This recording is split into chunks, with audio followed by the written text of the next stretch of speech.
Welcome, welcome, welcome.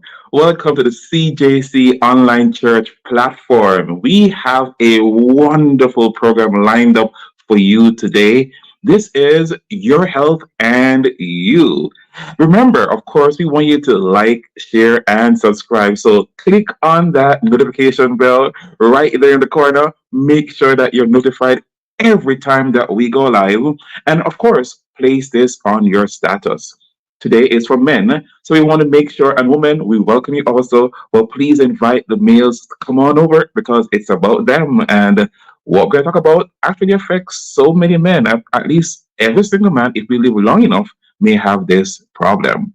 Your Health and You is a production of the Central Conference of Seventh day Adventist Health Ministries Department, designed to present on health related topics by sharing evidence based information and naturopathic remedies.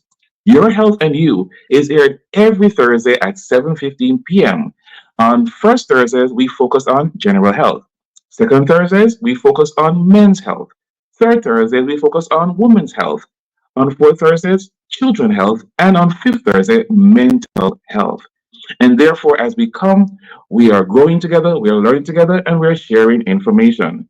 Let me just remind you that this program is for educational and informational purposes only and does not constitute providing medical advice or professional services. In fact, before entering and embarking on any health related information shared here, make sure that you kindly seek counsel from your doctor or healthcare provider. In today's program, we will be speaking about benign prostatic hyperplasia, commonly called BPH, or otherwise known as an enlarged prostate. Before we dive into our topic for today, let's enjoy a reading from the book Counsels on Health by Ellen G. White.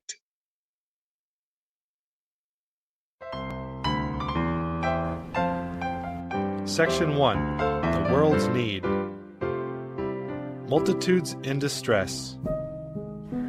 When Christ saw the multitudes that gathered about him, he was moved with compassion on them, because they fainted and were scattered abroad as sheep having no shepherd. Christ saw the sickness, the sorrow, the want and degradation of the multitudes that thronged his steps. To him were presented the needs and woes of humanity throughout the world. Among the high and the low, the most honored and the most degraded, he beheld souls who were longing for the very blessing he had come to bring. Souls who needed only a knowledge of his grace, to become subjects of his kingdom. Then saith he unto his disciples, The harvest truly is plenteous, but the laborers are few. Pray ye therefore the Lord of the harvest, that he will send forth laborers into his harvest. Matthew 9:36-38. Today, the same needs exist. The world is in need of workers who will labor as Christ did for the suffering and the sinful. There is indeed a multitude to be reached. The world is full of sickness, suffering, distress, and sin. It is full of those who need to be ministered unto, the weak, the helpless, the ignorant, the degraded.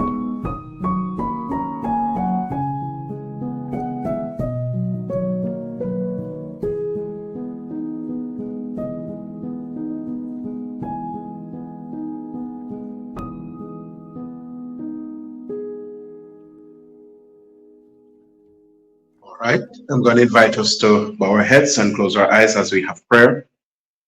Our loving Father and our God who art in heaven, we are indeed grateful that you have spared our lives to see another wonderful evening where we can look forward to this great program, Your Health and You. We thank you for Health Ministries Director, Dr. Kemar Douglas, and his team. And we know, Lord, that this evening's program will be a tremendous blessing. We pray for our presenter who will share with us what you have laid on his heart for us this evening. And I pray that all our men, we will take our health very seriously. Be with this production, be with all those persons who are in the background working assiduously to make this program a success. And grant us your blessings, we pray, in Jesus' precious name. Amen and amen. Celebrations, exercise, You already know you should exercise, but do you really understand the benefits of exercise and its impact on your life? Studies clearly demonstrate that regular physical activity provides many health benefits, preventing weight gain, lowering your risk of high blood pressure, breast cancer, and colon cancer. And the list goes on, but regular exercise isn't just a preventative measure. It also helps maintain good health. In fact, being physically active contributes to your health with a long-term perspective. However, it's also very important to know your limits. Otherwise, even commonly recommended exercises might cause harm. There are 3 basic types of physical activities: flexibility, aerobic, and resistance exercises. Consult with a physical professional to determine which types of activities are best for you, and create an exercise plan. Just as regular exercise helps you live better, so it is with exercising faith. You can trust God to lead your life according to His loving prescription for health.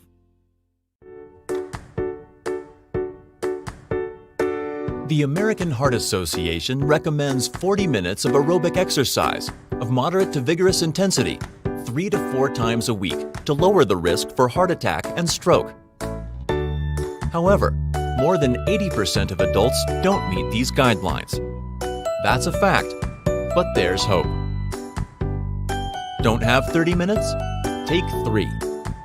In a recent Japanese study, moderate intensity physical activity between 32 seconds and 3 minutes was associated with improvements in components of metabolic syndrome, waist circumference, blood pressure, blood sugar, and blood fat levels. Integrating short bouts of activity throughout the day can be a healthy first step toward adopting a more active and happy lifestyle.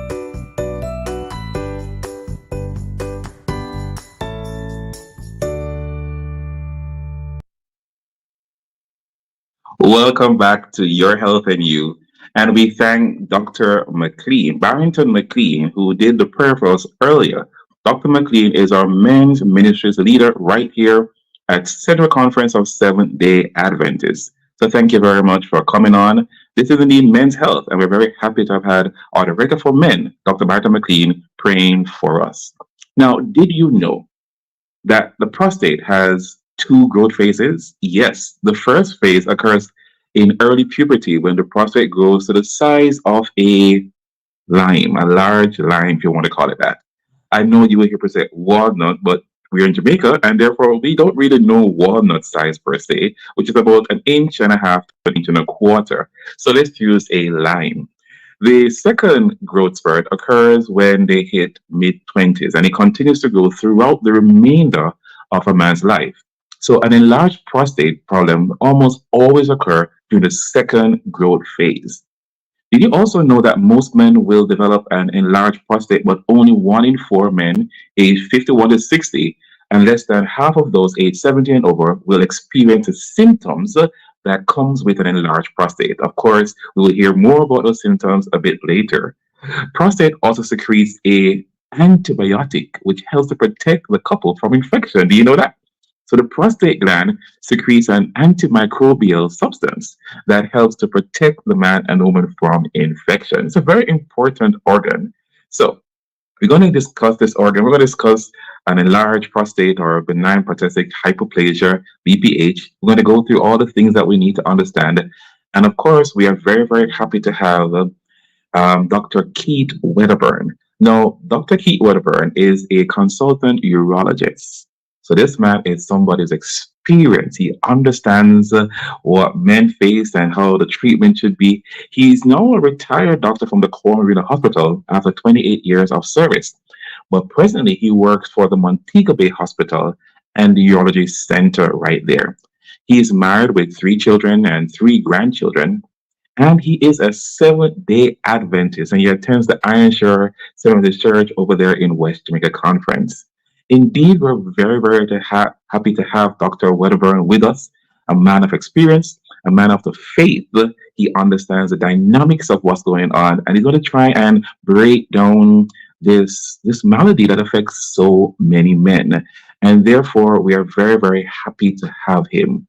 We invite you, of course, to make sure you place your questions in the YouTube comments section. We will ask those questions as we go through. So therefore, just type your questions in there, and jot them down so we know what you're asking, where you want to go to discussion, and we will try and answer those questions as we go on. So therefore, thank you very much for being here. Make sure you click that subscribe button. Make sure you call a friend. Make sure you call your male friends and say, hey, you have to watch this program. It is key to your health. Place this on your status. And of course, we will be back with Dr. Keith Wedderburn right after these brief messages. The Seventh-day Adventist Church Central Jamaica Conference, in association with Portmore, Tent City, Gregory Park, Hellshire, and Brayton District of Churches, invites you to Countdown to the End evangelistic series with evangelist Dr. Cheyenne O'Connor, March 3 to 30, under the Big White Tent, Municipal Boulevard, Greater Portmore, St. Catherine, across from the JUTC depot. Come hear dynamic preaching from Sundays to Wednesdays and Fridays at 7:15 nightly and 9:15 a.m. on Sabbaths. That's the Countdown to the End evangelistic series from March 3 to March 30. Come and be blessed. For more information, visit www.centralja.org.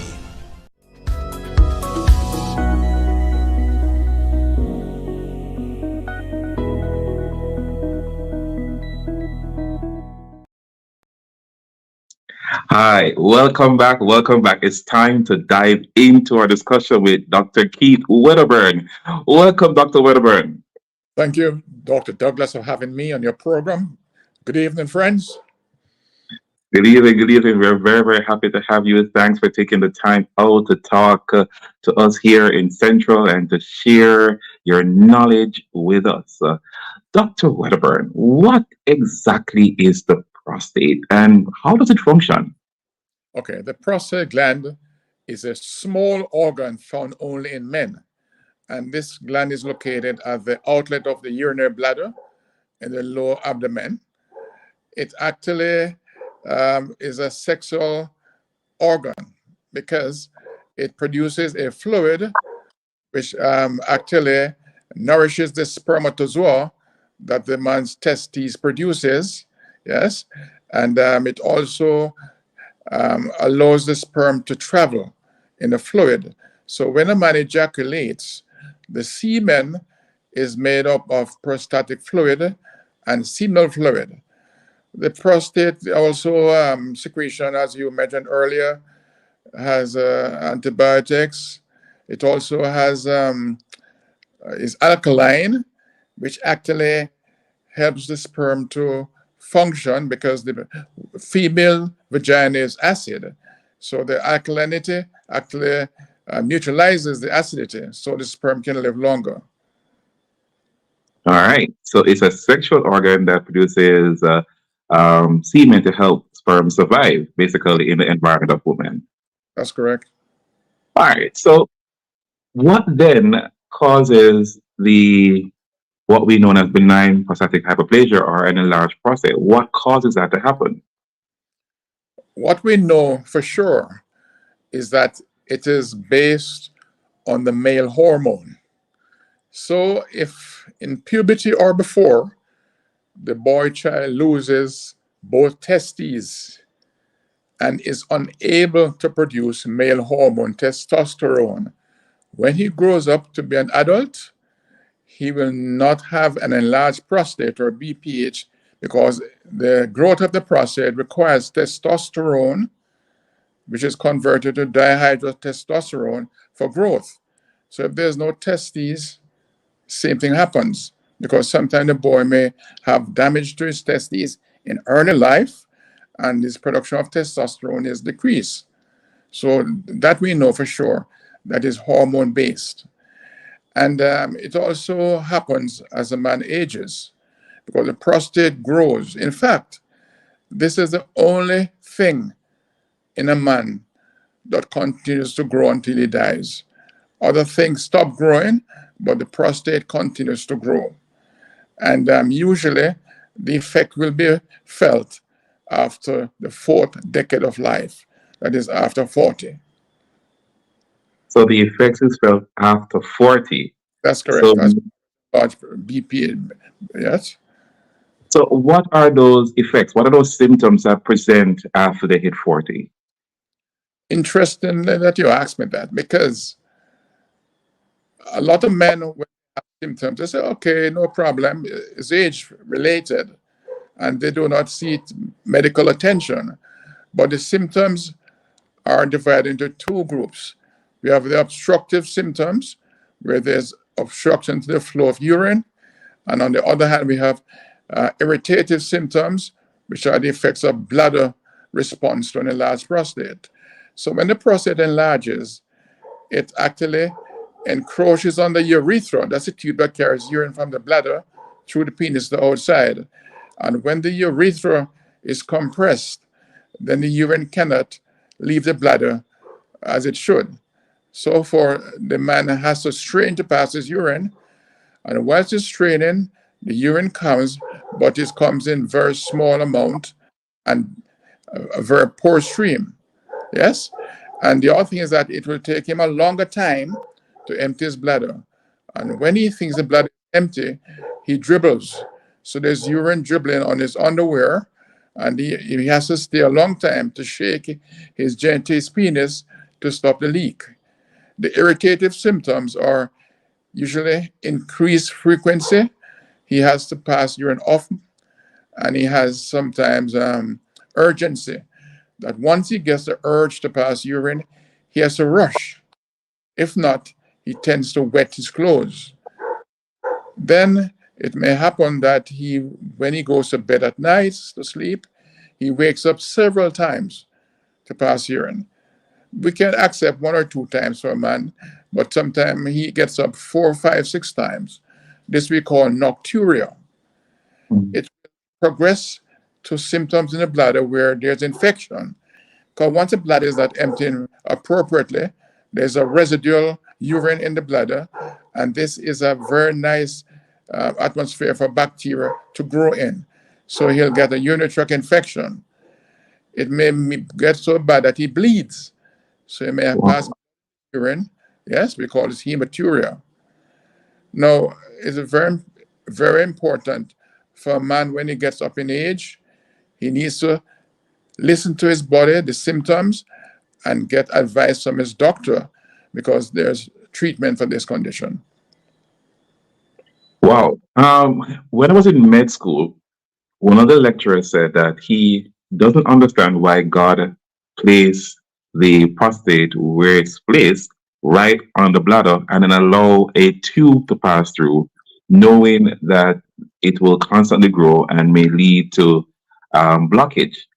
And he said it in class, and I had no way of responding to him. Why is it placed that way? Is there another reason why the prostate is placed where it's placed? Well, we are fearfully and wonderfully made, and I'm sure God knows why he did that. Yeah? Because some people claim that when a man is young, he doesn't behave properly. So the fact that his prostate is placed at the mouth of his urinary bladder, it will control his action as he gets older. He won't be as, frivolous as when he was younger. So it is to control a man's activity. Yes? Whether that is good or bad, I'm not sure.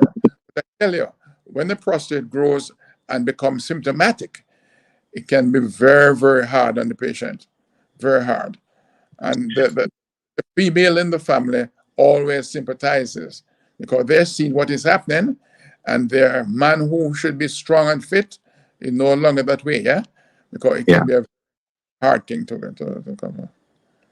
Now, earlier when you described the symptoms, you said that he may have a weak stream. Practically, how does that look for a man? What do you consider to be a weak stream for a man? Okay, usually when a man is passing urine properly, he can stand outside near a tree and pass his urine and hit the tree. Yes? That is practice. Trunk of the tree. Now, when he has urinary obstruction from a prostatic hyperplasia, he stands at the tree and the urine actually goes onto his shoes. So he has to put his legs apart, yeah, in order for his shoe not to get wet. So that is what happens. The urine weakens. So he no longer can push the urine out as when he was a young man. It falls down onto the floor to wet his shoes. So that's a weak stream. And the time of the stream is also longer. He can't do a quick one.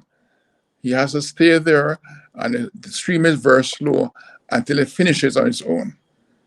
Even when he thinks it's finished, there's urine left in his bladder and will tend to drip until it's finished. So he has a hard time starting and a hard time finishing? That's correct. That's correct.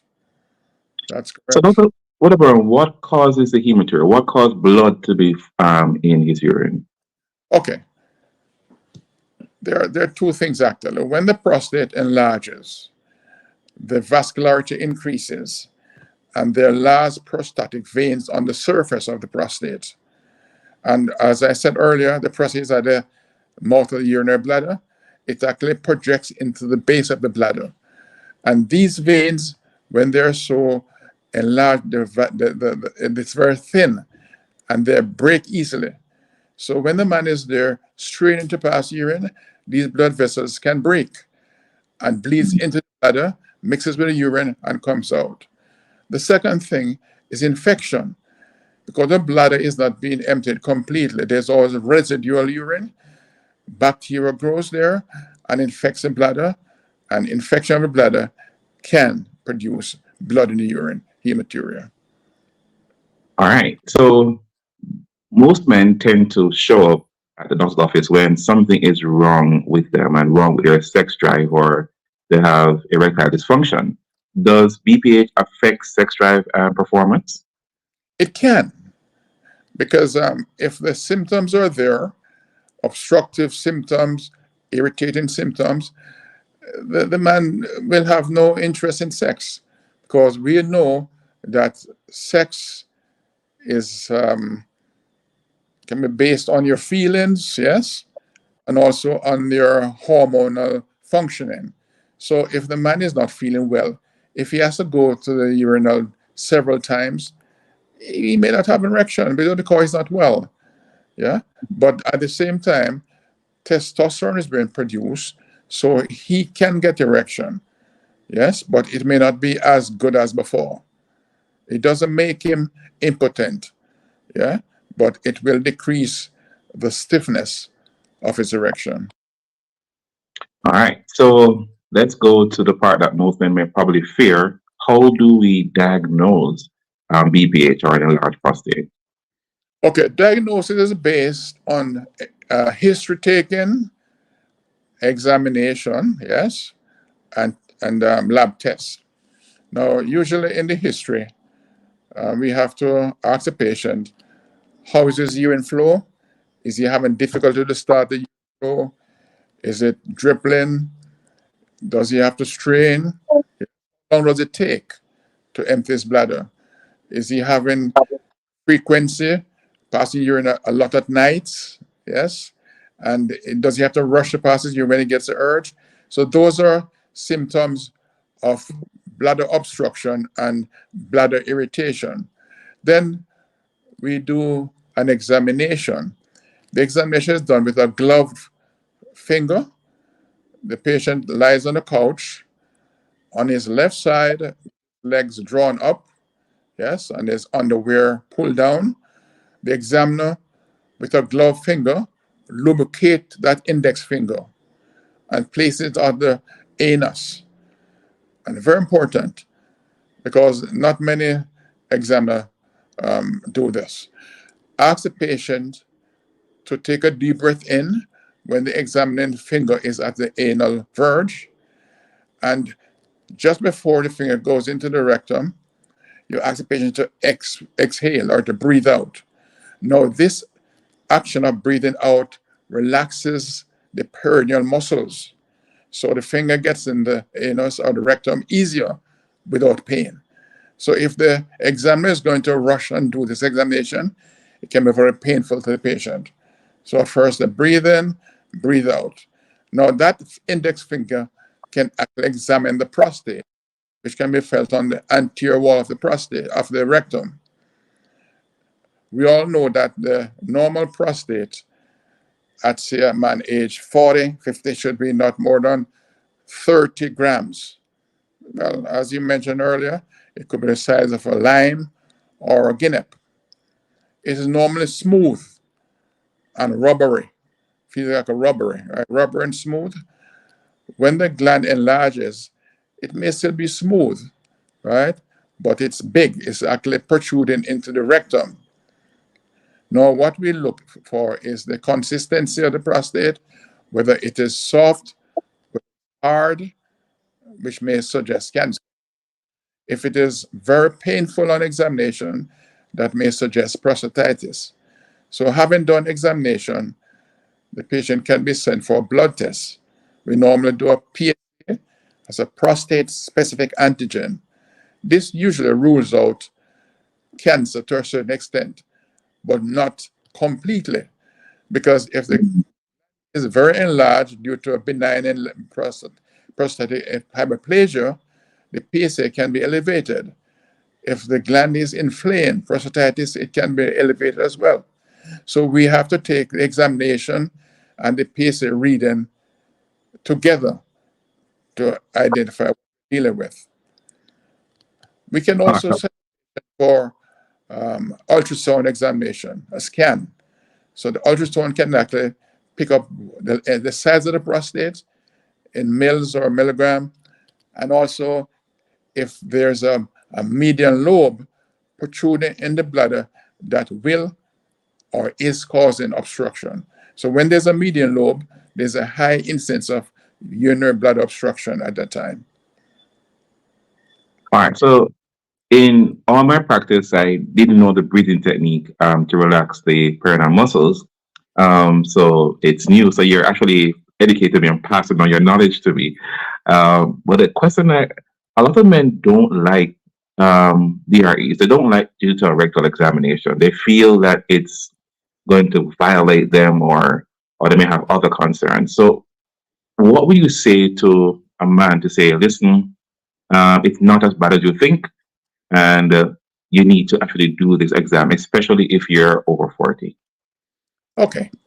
The fact is that the examination is a short procedure. In fact, Usain Bolt's record for the 100 meter is 9.8 seconds. Yes? 9.8 seconds. And I can do a prostate examination in less than 9.8 seconds. So the patient doesn't have to say, oh my God, I'm going to be there on the couch and I'm going to be violated for 2, 3, 4, 5 minutes. No, it's a short procedure. And with the lubrication, it makes it easier. And I must tell the men who are listening that when the doctor examines the patient, the doctor is not getting any pleasure in doing that. So you do not think of the doctor violating you by putting a finger in your rectum. Presently, we have female urologists. So if you as a patient don't want to see your urologist, you have a choice. But it's very important, because if you only want to go and take a prostate blood test and don't want to be examined, yeah, the doctor may be missing something, and then you're at risk of dying. So it is better if you go through the short procedure and you're not being violated. Because when you go to your GP, he will open your mouth and look in your mouth. He may put an instrument in your nostril, in your ear, yes, and will examine you. Women go for their pap tests quite regularly, and they're not being violated. So this is a normal medical examination, yes, and pleasure should not be thought of during that examination. Thank you, Dr. Wedderburn. Your record of under 10 seconds is very fast, but of course you're a skilled consultant and have been doing this for a very long time. But for other doctors, it's easier. Yeah. Relaxation is easier. Yeah. Okay.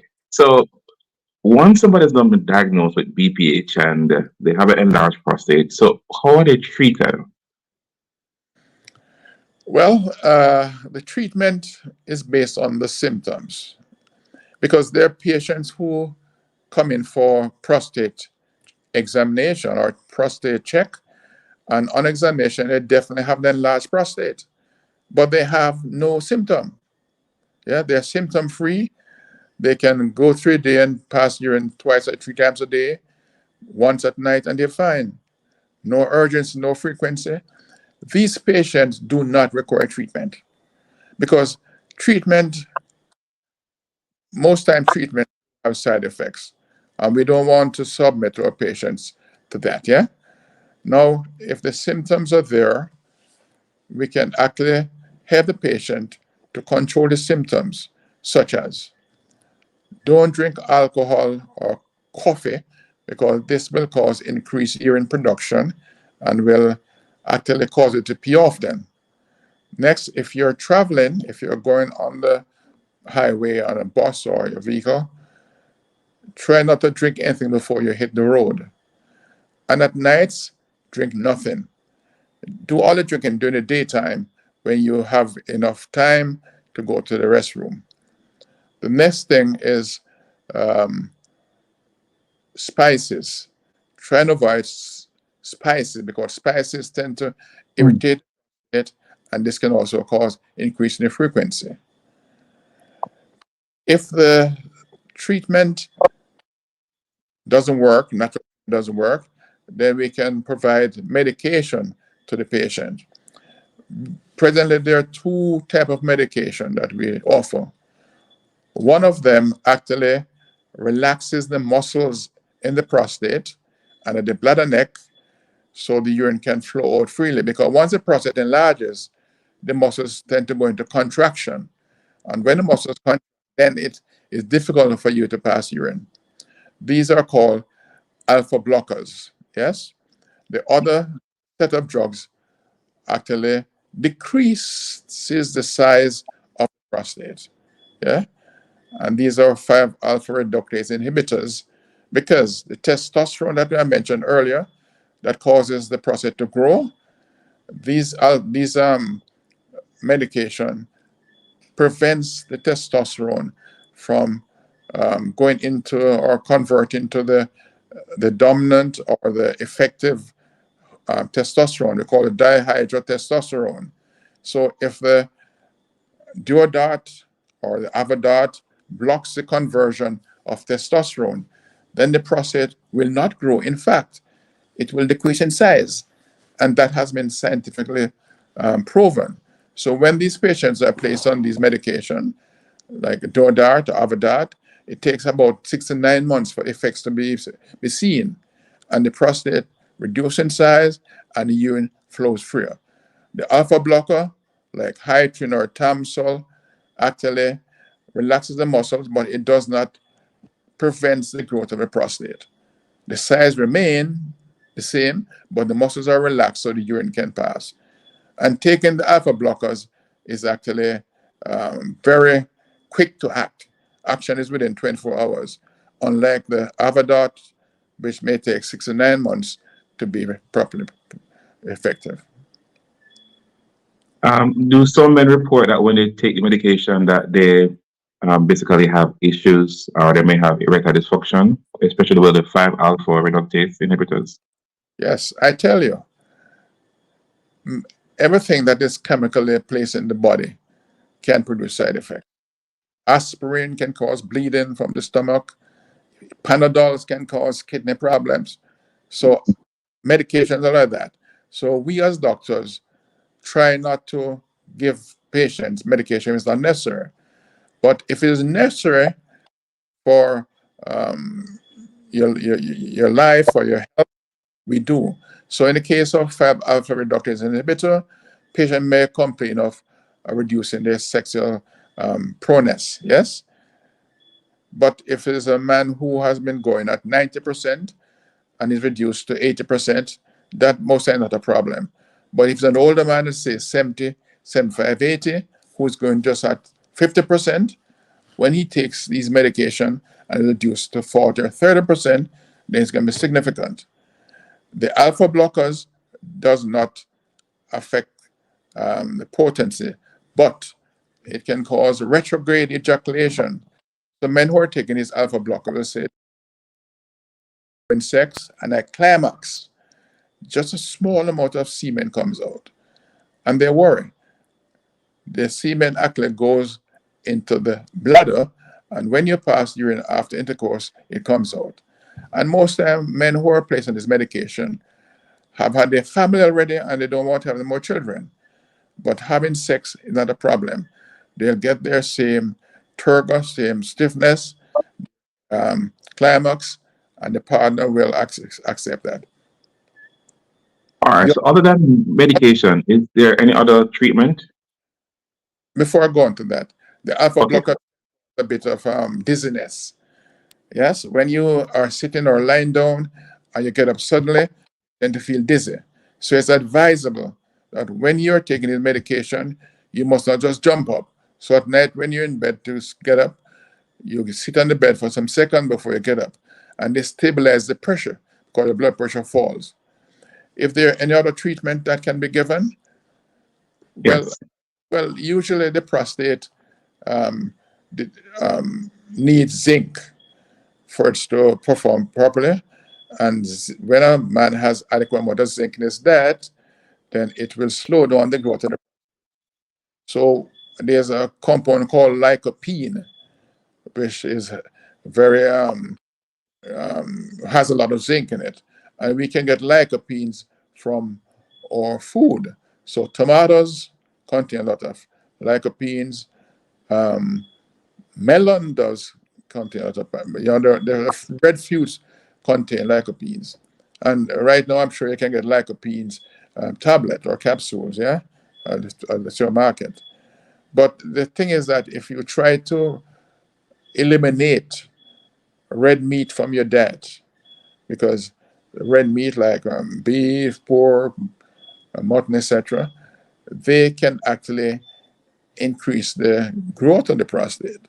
Yes, so we are try avoid red meat. In fact, if you can avoid animal products, it's better for you because vegetables and fruit tend to help in the growth of the prostate. Is there any surgical way of treating BPH? Definitely.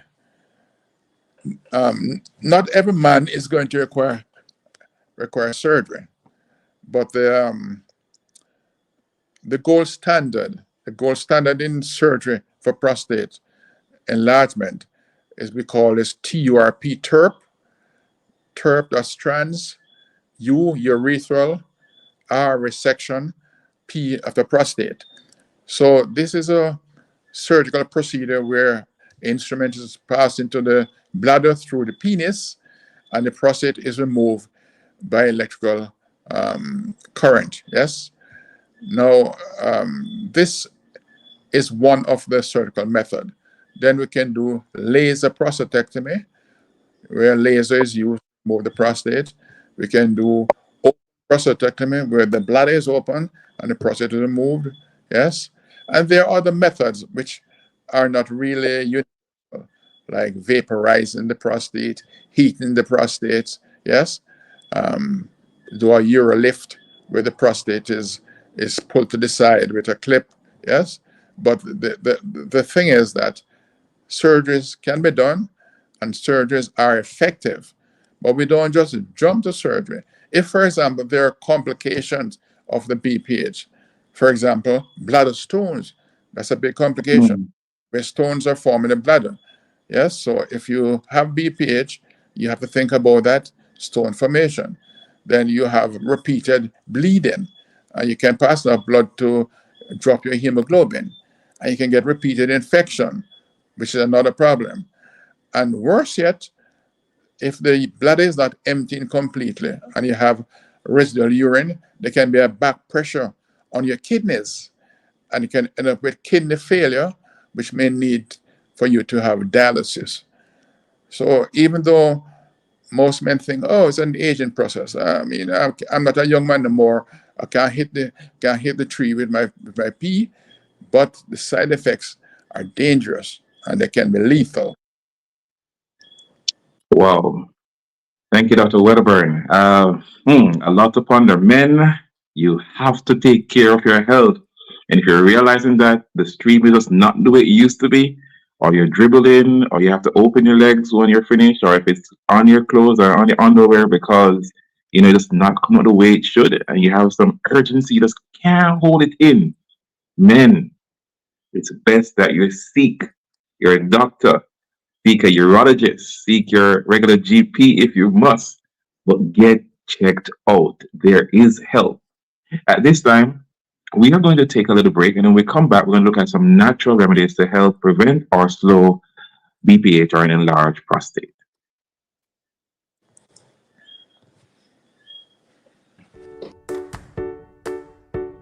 Cancer is one of the leading causes of death in developed societies. Each year, millions of new cases of cancer are diagnosed worldwide. Many of these cancer patients face a treatment regimen of surgery, chemotherapy, radiation therapy, or some combination. That's a fact. But there's hope. Physical activity can have a positive effect on undesirable side effects of treatment, such as pain and fatigue, as well as providing the benefits of body weight control, fitness, strength, and flexibility. One study showed that women with breast cancer who exercised while undergoing chemotherapy were able to lower their drug dose and had fewer delays during therapy. So, exercise more and have a happier treatment.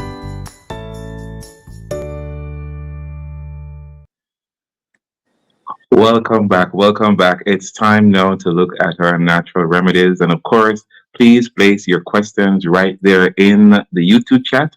We're going to answer those questions shortly as we invite Dr. Wedderburn to actually present and answer your questions and the queries that you may have.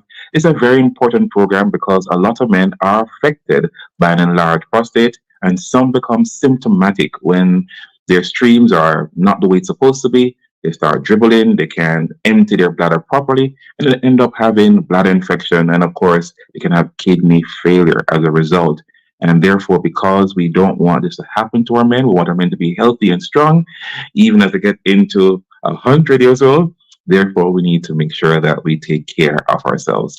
Let's look at some natural remedies at this time that will help us to understand the dynamics and how we can help to ward off and slow down an enlarged prostate.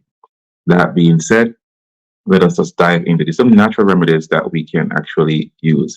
So there are two medical ways to deal with BPH when it comes on to giving allopathic medicine, giving them actual medication to slow it down. You have the alpha blockers that were mentioned earlier by Dr. Wedderburn, like tamsulosin, that relaxes the smooth muscles and therefore allow the bladder to void or to empty or for man to urinate easily. Then there's an 5-alpha blocker reductase inhibitor like finasteride, which actually blocks the conversion of testosterone to dihydrotestosterone, which is responsible for the enlarged prostate, or at least one of the reasons why we believe that you have an enlarged prostate. And therefore, when you get the medication, the 5-alpha reductase inhibitor, to block the conversion, therefore the prostate will begin to get smaller. Now, knowing this, there are some natural things that can be used, and Dr. Wedderburn actually mentioned one of the best ones that we have available, lycopene. Now, lycopene is a great way to actually help to reduce one's enlarged prostate and actually help to deal with some of the symptoms that come from BPH. Now, lycopene actually acts like a 5-alpha reductase inhibitor by actually blocking testosterone to dihydrotestosterone or DTH. And therefore, it's found in anything red. Any red fruit or vegetable is actually pretty good. And we just need about 7 to 40 milligrams per day. So red, anything red is of dire importance. Let me explain what I mean by that. There are a number of different things that we can use. And of course, the number one red fruit that has a very large quantity of lycopene in it, based on the actual volume, would have been guava. Yes, guava is actually very, very good. It does have lycopene in it, and it does help to, deal with the prostate. The next best one is actually tomato. Tomato is excellent. Regular sized tomato can heal you about 6 milligrams is the standard right now for a regular size or medium size tomato. Now, the thing about tomato, for it to really give you the benefit of the lycopene, because it's very heavily bound to the membrane, is to actually cook it. And lycopene is actually fat soluble. So when the tomato touches the oil, it has its best benefit to transfer the lycopene to you. So therefore, cooking a tomato is actually good. The other thing is that when you eat regular tomato, men or women, when you eat regular tomato, it tastes different. The cooked version versus the uncooked version, because when you cook it, it actually breaks the bonds and releases the lycopene. So it's important, and you'll find this in like tomato paste and in other things also, because tomato paste is actually cooked or placed on heat, and therefore you have a large availability of lycopene from tomato. It's actually very, very good.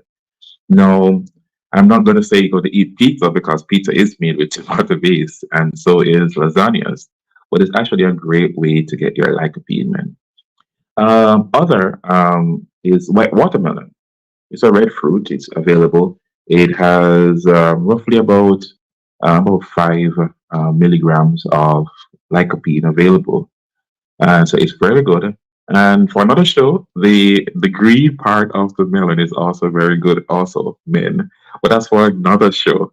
Now we also have grapefruit, and the grape I'm referring to is the pink grapefruit or the red grapefruit. The ones that we have here is not the one I'm referring to, which is none of the plain one or the regular one that looks like lime. So the pink grapefruit does have a lot of lycopene in it. And then, of course, we have our papaya, which is actually very, very good. It does have some lycopene in it. And then you have your red bell peppers, and you also can have persimmon, and you have asparagus. We don't really have these here, but we do have red cabbage, which is very, very good. Red cabbage has to be cooked, of course, we know.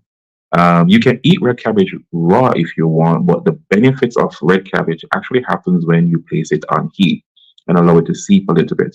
And of course, you have your mangoes. Yes, mangoes do have lycopene in it, but of course, if you're diabetic, please stay very far away from your mangoes. There are other things that give you lycopene. The good old Jamaican sorrel is lovely. In fact, even the hibiscus plant, the red flower from hibiscus, is also pretty good. And of course, you have your cranberries, you have your cherries, you have your panganuts. Yes, the red panganuts, lovely, it has lycopene in there. And I'm seeing here that another little quick thinking, what about red onions? Yes, there's also red onions. But the thing is that we're not going to eat the quantity of red onions to get enough lycopene from it. So these are the things that we tend to can consume a lot of. But red onions, though it has lycopene, it would not be in the quantity for us to actually consume it. But of course, red onions do have it. So any fruit or vegetable that is red is good. So I tell men all the time, once the fruit is red, enjoy it. I know sometimes we like to see the things that are kind of washed out or bleached out or, lose its red color. You don't really want that. And here in Jamaica, take advantage of your sorrel, take advantage of your cherry, take advantage of your tomato, take advantage of your panganuts. They're very excellent. Take advantage of your guava, and it does give you a lot of course, lycopene. And lycopene would actually help over time to reduce your prostate.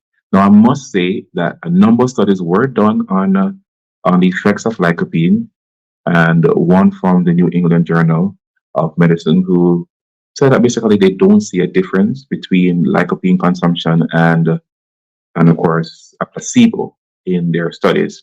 But as Dr. Wedderburn says, you have to look at it because the drugs that are given, the alpha blockers and stuff like that, they do take a little while for it to work, and therefore we have to also give these plant-based also a while for it to actually have the results. And most of the studies that were done within a year, no longer term studies. Another thing that is known to actually help to deal with BPH is saw pimento. And we don't have it available here. It doesn't really grow the way we would want. It's a kind of dwarf kind of palm, but it's available in a supplementary form. And it's used because it says that it actually reduces inflammation. And therefore, inflammation reduction is important throughout our bodies. So it's actually good for that. And it also acts as a alpha blocker reductase inhibitor. The thing is that, once again, the studies that are done have not found significant benefits from saw palmetto, but its inflammatory benefits are still readily available. And therefore, supplement is normally combined with another herb to kind of help to bring up the potency in dealing with an enlarged prostate. Another one that is available in supplement is actually Phygium africanum, which is a African plum. Currently, most of it comes from China, so it's no longer Africa per se. But Phygium is known to actually help to kind of slow down the growth of the prostate, and it acts also as a 5-alpha reductase inhibitor, which is what the medications would actually do, and that also is available as a supplement. Another thing that's available, readily available here in Jamaica, is pumpkin seed. Yes, the good old pumpkin seed is actually also known as, it has an ability to actually relax the muscle. So therefore, that's one of the medications that are used to actually relax the smooth muscles of the prostate. So it's known for doing that.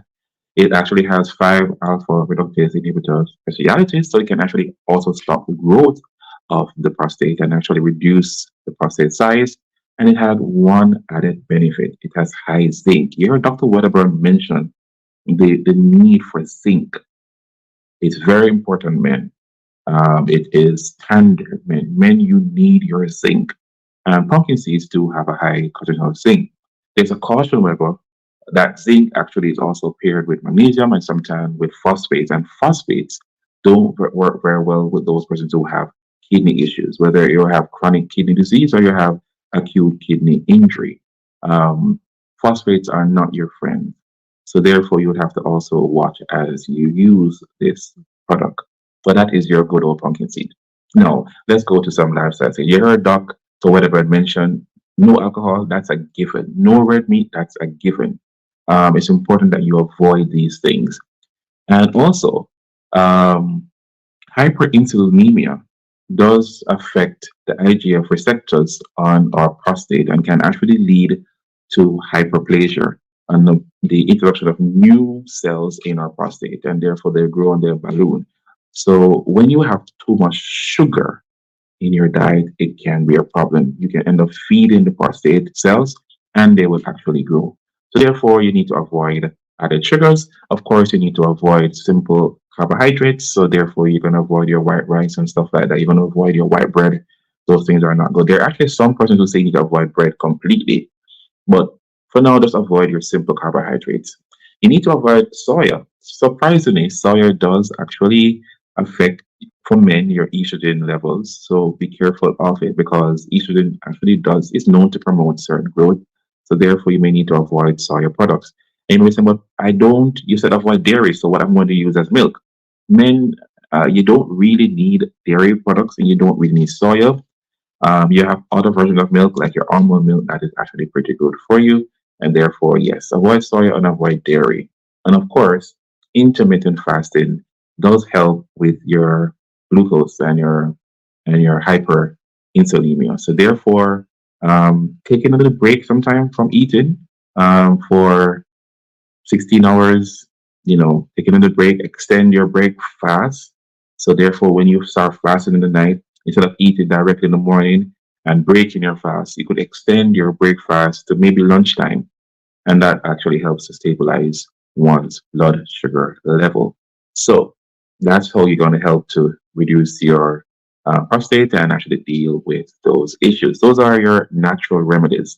And of course, if your doctor says, hey, you need to take your medication to help with your condition, by all means, please do take it, because it's better that you actually have a reduced prostate and be able to go around normal than we have to give you a catheter or something like that to deal with your issues, or worse, have to do some form of surgery. So we want you to take care of your health. That being said, let me just at this time bring back Dr. Wedderburn. And I'm going to ask, one of the questions Dr. Wedderburn was posted on our YouTube chat is, does a prostate examination and a prostate check have to be done by a male doctor?